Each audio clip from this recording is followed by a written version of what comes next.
What's up, guys? In today's episode, we're going to be covering the 5 mindsets that are either going to make or break you as a fitness coach. And if you're new here, I'm Matt Peacock. I built my PT business from zero on the gym floor up to £250,000 a year by myself, no team, no ads, in just 6 years. And now I teach fitness coaches and online personal trainers to do exactly the same thing.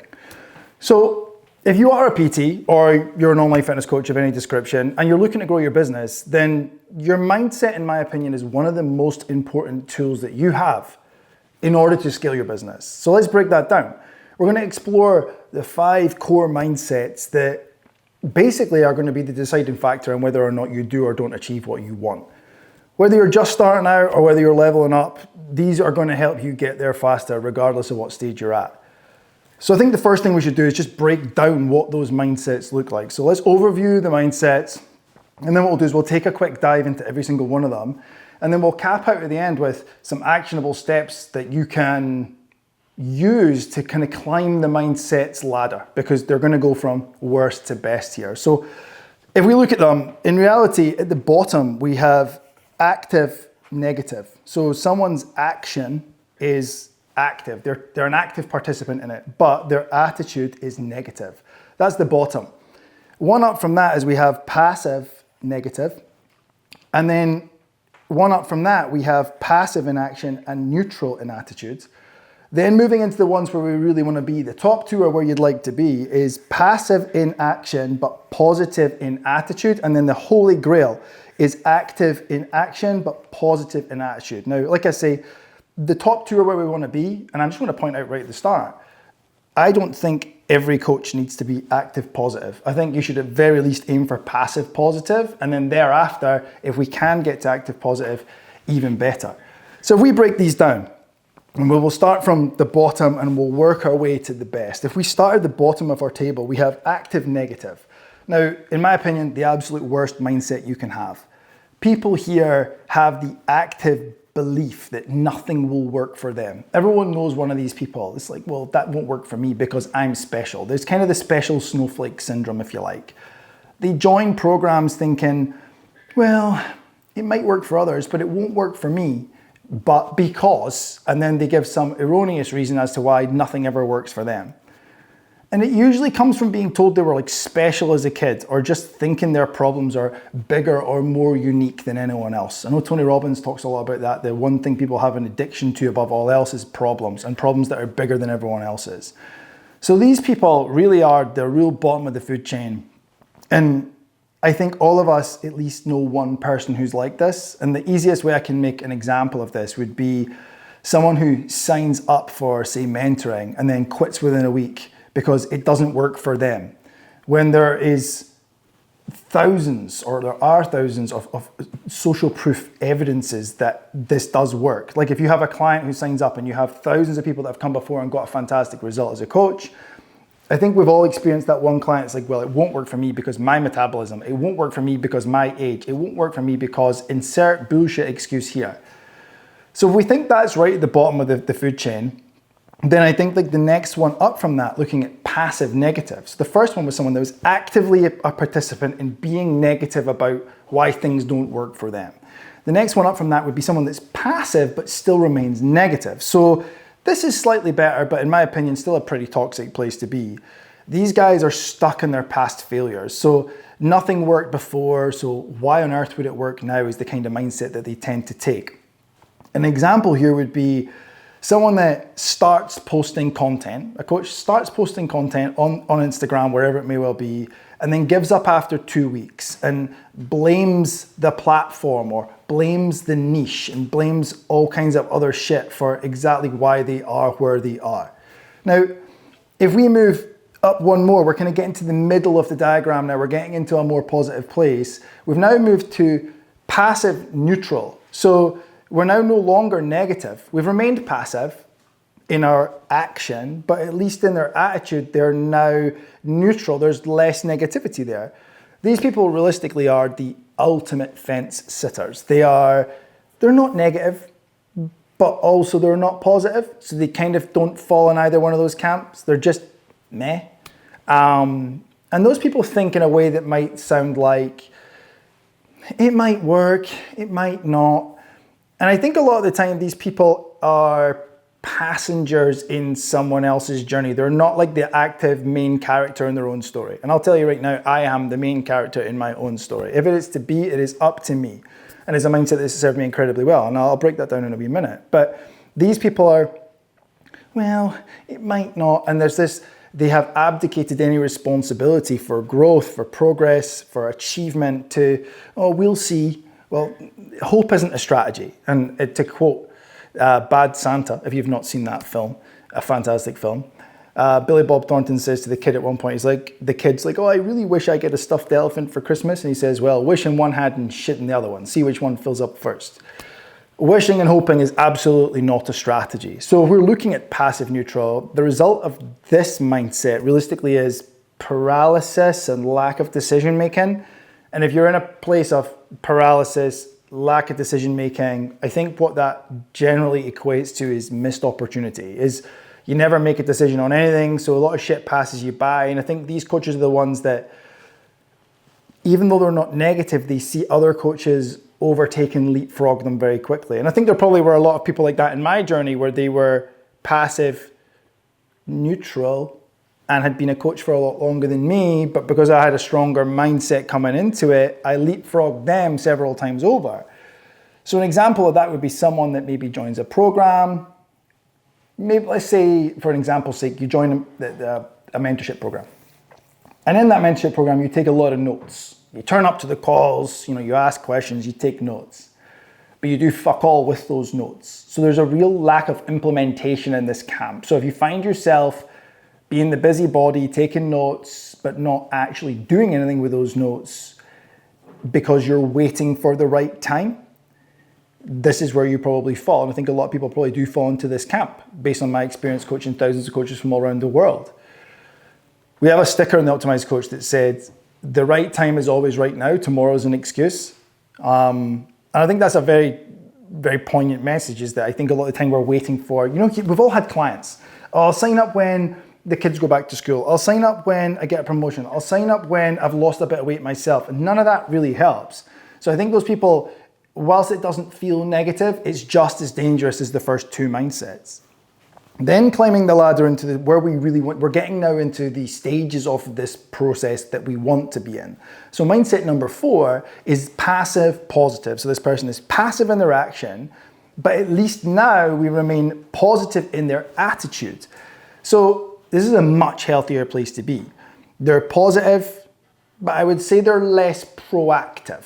And, listen, you can build a fantastic business with this mindset. These last two are where you need to be. So they have the mindset that might manifest in thoughts or phrases like, well, if it worked for others, it might work for me too. And I think that's a fairly good mindset to have. Like, if it worked for others, there's enough evidence in the coaching program that I'm joining that these other people got results, so I can probably get it too. And I think I've probably been between 4 and 5 for the majority of my career. And I'll try and break down why I think that is as we go. But these people still play safe. And when they play safe, it's not a great strategy. Playing safe a lot of the time is a slow death, right? An example here is someone that they maybe follow instructions and they replicate the success of someone else and they get great results. That seems like a fucking good deal to me. Like, I'd be delighted with that. But they never tend to be the absolute best student in anything. So if you had one of these as a client, they would get a fairly good transformation, whatever that transformation looks like for you and your business. But they're never going to be that absolute number one success story. So I think whilst this is good, these people are great, and I think it's great for you to be there. But if you really want to stretch your boundaries and really achieve something special, you need to be in camp number 5, which is active, positive. And the words themselves, 2 very, green light words. This is the mindset you really want. And I think it's the mindset you should aim for regardless of where you fall. If you aim for this one and you land in camp 4, fine. If you aim for this one and you nail it, even better. These people believe in themselves and they take fast action. And I'll tell you right now, I believe in myself more than I could ever explain in any length of video ever or record. I just couldn't tell you how much I believe in myself.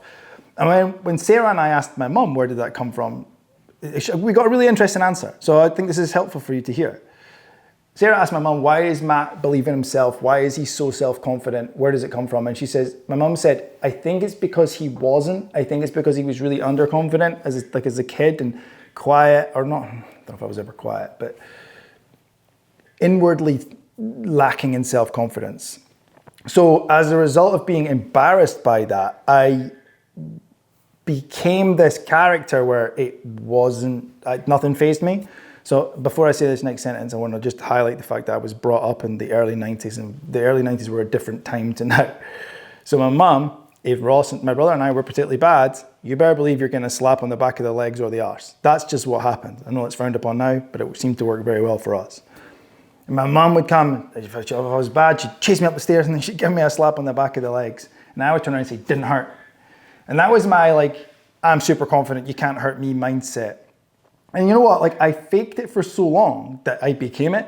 I now just believe my own bullshit to the point where you can't tell me something can't be done. And this manifests in my life in, I must say to Sarah 5, 6, 7 times a day, how hard can it be? Or we'll figure it out. Those two mindsets are someone that's actively positive. It can just be done. So I think the way these people think is, if it's not impossible, I'll prove it can be done. Now, these a lot of the time, the examples we can find for these people are actually real pioneers of things. So the two that come to mind are Roger Bannister, who, if you're in the fitness industry, you already know who Roger Bannister is, and Elon Musk. So Roger Bannister's trying to run a time that's never been run before, right? And everyone's like, well, it can't be done. Well, he says, well, unless you can prove it's against the laws of physics for a human to run that fast, then I will go out of my way to make it happen. And what happened? He did it. Now, when he did that and broke that mile time, what happened after that's really interesting. Loads of other people started to break the same barrier, because now the people below, the people in the passive positive mindset were like, well, it can be done. I just need to copy what Roger did. The other example would then be Elon Musk, where he's saying, love him or hate him, it doesn't matter. He's a good example. He says, let's put people on Mars. And everyone turns around and says, you can't put people on fucking Mars, mate. And he said, well, is it against the laws of physics? Is it physically impossible? Can you show me that this thing is physically impossible?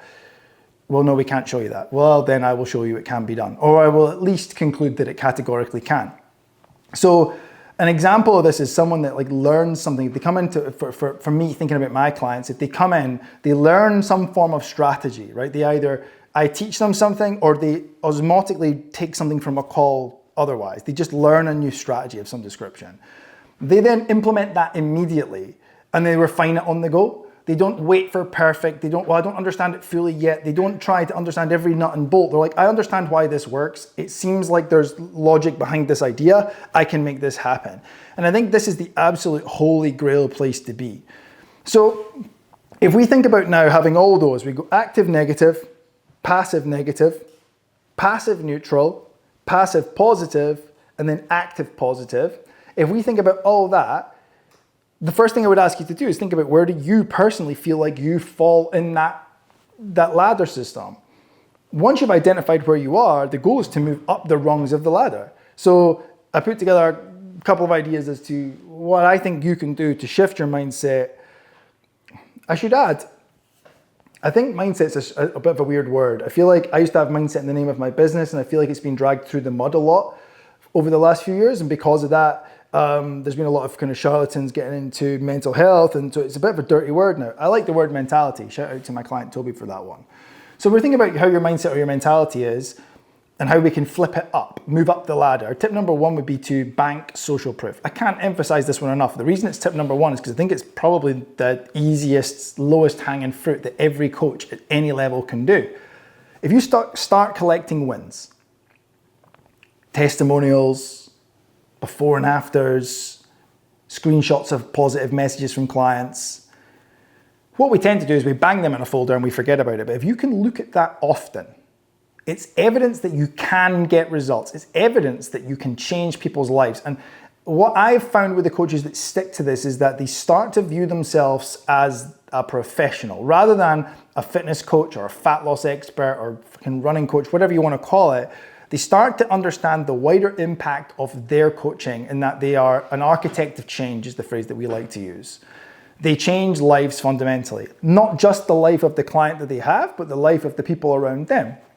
So being able to look at that social proof reminds you and anchors your mindset in exactly that you are the guy or the girl that can do what you say you can do. So it's what Alex Hormozi says, an undeniable stack of proof.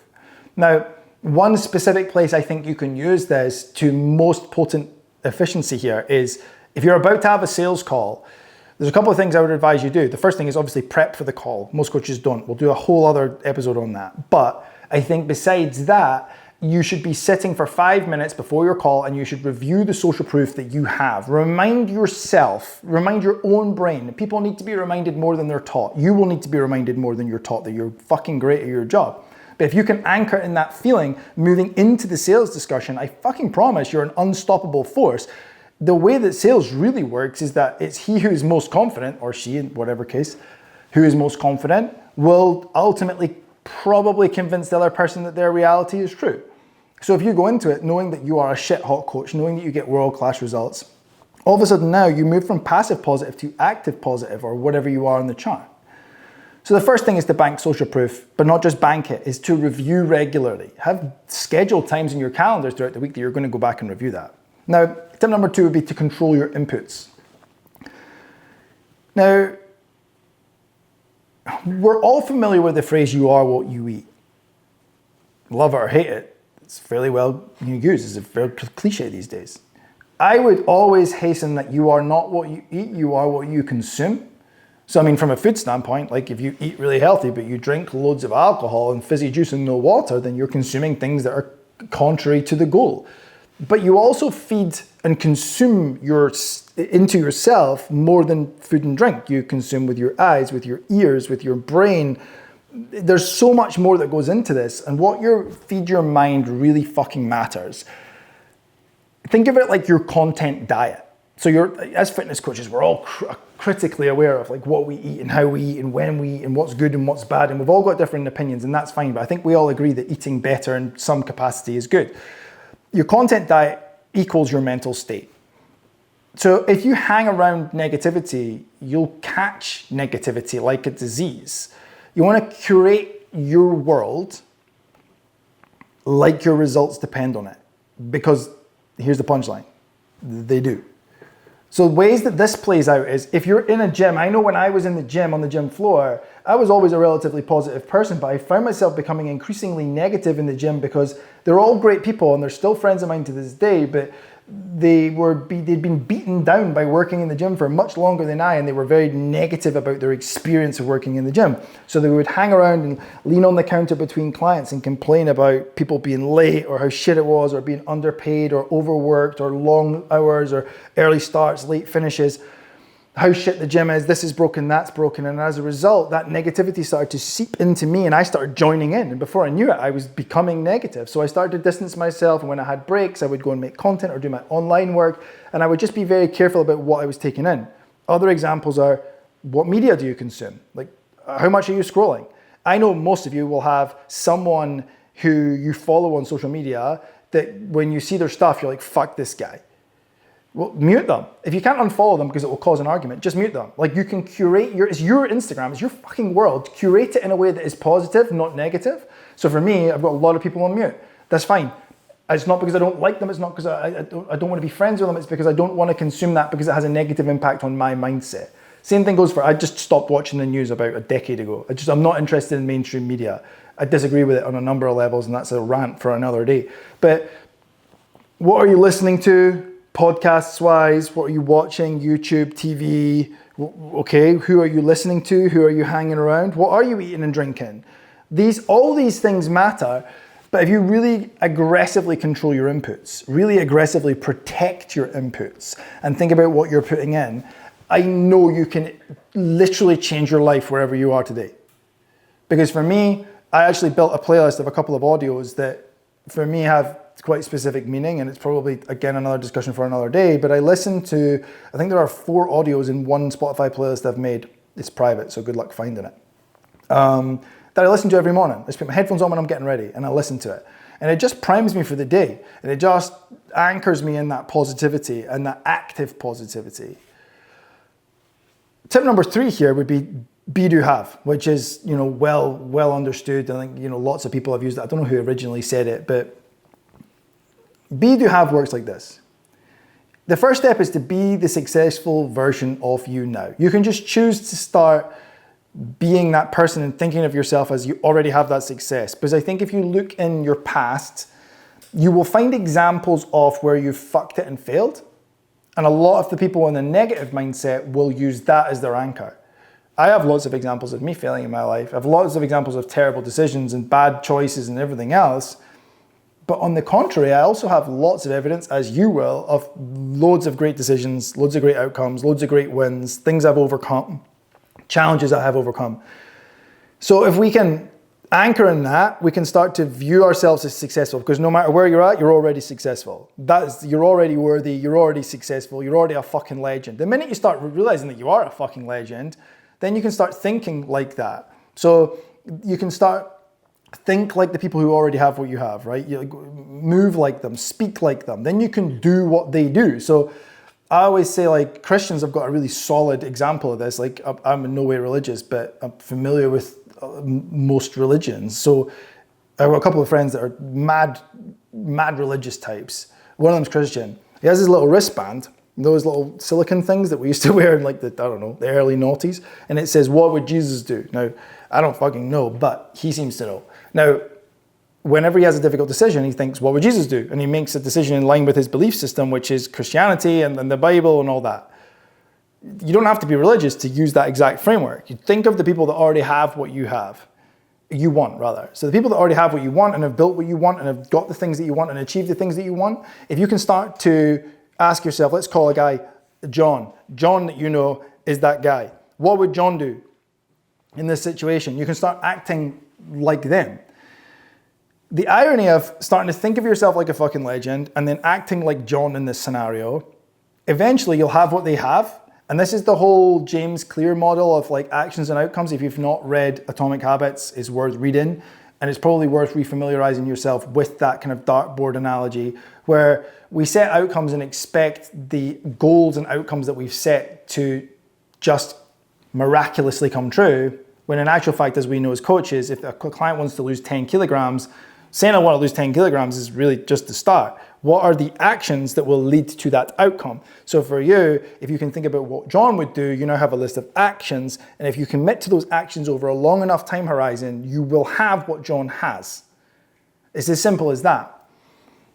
Tip number 4, and the final of the tips, is to watch your language. So I don't mean swearing. You can swear if you like. I fucking do. You've got 2 different types of language, really. You've got the spoken word and you've got thought language. So you've got your internal language and your external language. Your internal dialogue is building your future. I will say that again. Your internal dialogue is building your future. If you're telling yourself that I'm not good enough, or you'll live that story. Like your life, if you think about your life like a movie, you're the main character, you're the protagonist, fancy words.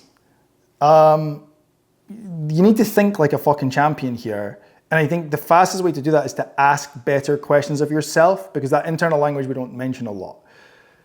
So if something difficult happens, I think a lot of time people in the lower mindsets think, why is this happening to me? Like, why me? Like, oh my God. When in actual fact, I think if you flip that question to be, how is this making me stronger? How is this making me better? How will I be better for seeing this through? You inherently, through better questions, get better outcomes, and then you change the whole script of the movie that you are the main character in. If you flip the script and back yourself, and just whenever you catch yourself asking a negative question internally, immediately search for what the more positive version is. So rather than why is this happening to me, is how is this making me stronger? Why will I be better for this? Because whenever we go through tough times never last. Only tough people last. Whenever Sarah and I have any form of tough time or trial or tribulation, I always say to Sarah that this will be part of the story. Like, we're just building the story here, and we will get through this. How hard can it be? We'll figure it out. I've already mentioned them. The other part, obviously, is spoken language, which I think is a downstream consequence of your internal language. So your external language will come, from your internal language. And I think in Scotland certainly is a good example of, if you ask a bloke in Scotland how they are, they'll either say, yeah, all right, or they'll say, shite mate, how about you? There's quite an inherent societal negativity in Scotland. I'm sure lots of parts of the UK, and it's just become normal. I think you need to be very careful with just the answer. When someone asks me how I am, I'm like, great, thanks, how are you? Like, if I'm fucking great, I don't lie about it, but like most of the time I am fucking great. Just be careful with what you're saying and what you're thinking. I've already touched on it, but I want to go back and just circle back on one that I think some people will have missed, which is the power of social proof in sales. So for me, belief plus proof equals trust. And if we're looking for a sale, someone needs to trust us. If you believe fully, without any semblance of doubt, that you can get someone results, they'll feel that. It's not what you're saying, it's not how you're looking, it's something else. Not to get too airy-fairy and woo-woo, but it's something else bigger than that. They'll feel it. And when you pair that belief with evidence to yourself before the call and to them, sales get fucking easy. So this is why I need you to bank your social proof and review that social proof regularly, just to keep rewiring how you think about the quality of the work that you do. But as most coaches come to me like, well, I've not got that many transformations. I've only got a few. And that's fine. Everyone's stages of their career are different. And I, at some point, had no transformations, just like everyone else. But I was getting messages from people being like, Matt, that session today was incredible. I came in a shit mood and I now feel amazing. And I went home and I was like way better at home, or I got a promotion, or blah, blah, blah, blah, blah. So I think just be very careful that you are doing that regularly. If you do nothing else, my one takeaway would be to review your social proof regularly so that you remind yourself and you rewire your brain that you are who you say you are. You can do what you say you can do. And that you're just, let's be real, a fucking legend, like I've already said. So to wrap up, I think your mindset is either making you money or is keeping you broke.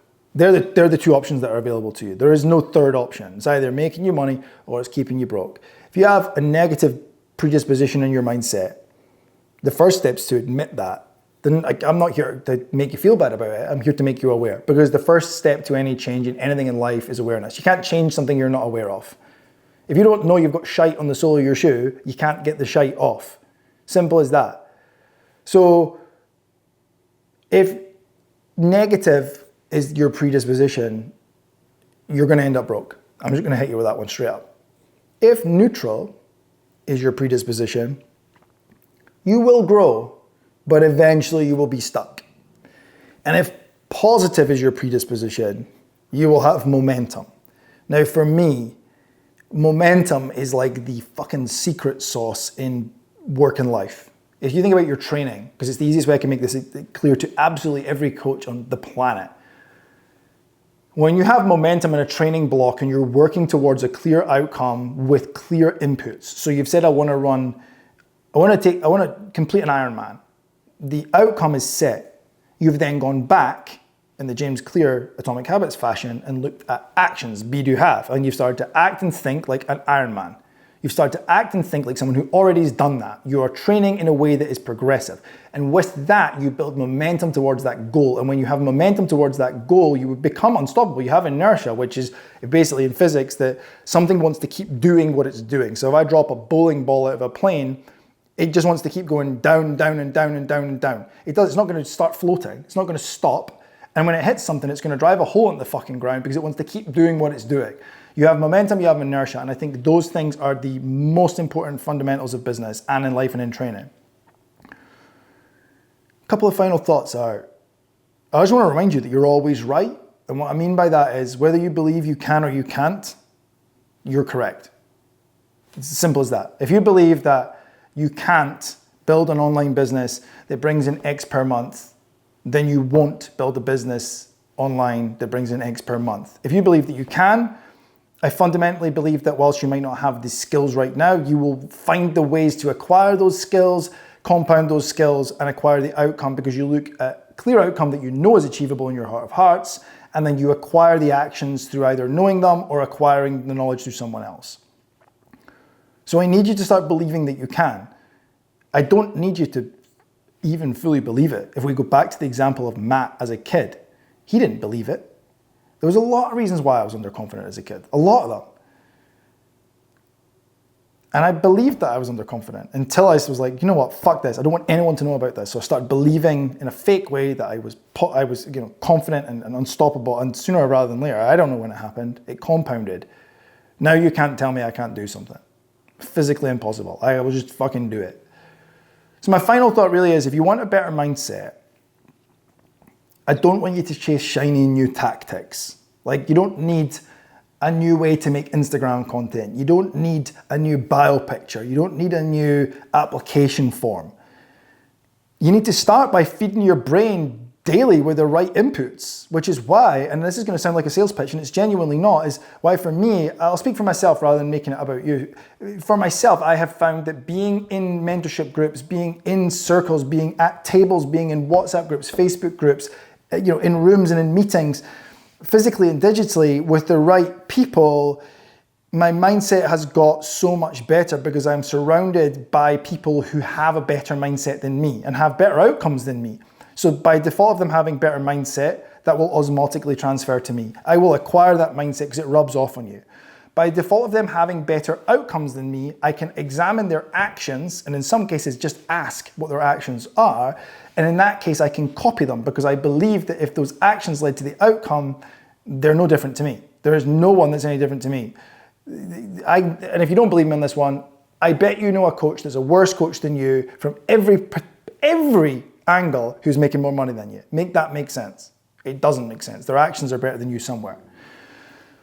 So I need you to feed your brain daily with the right content, the right stuff. Be in the right groups, be around the right people, read the right books, listen to the right podcasts, watch the right YouTubes, stop watching mainstream media, mute people that don't serve you. Remove the shit and amplify the good stuff. Because in my opinion, and I'll finish with this sentence, that's how champions think.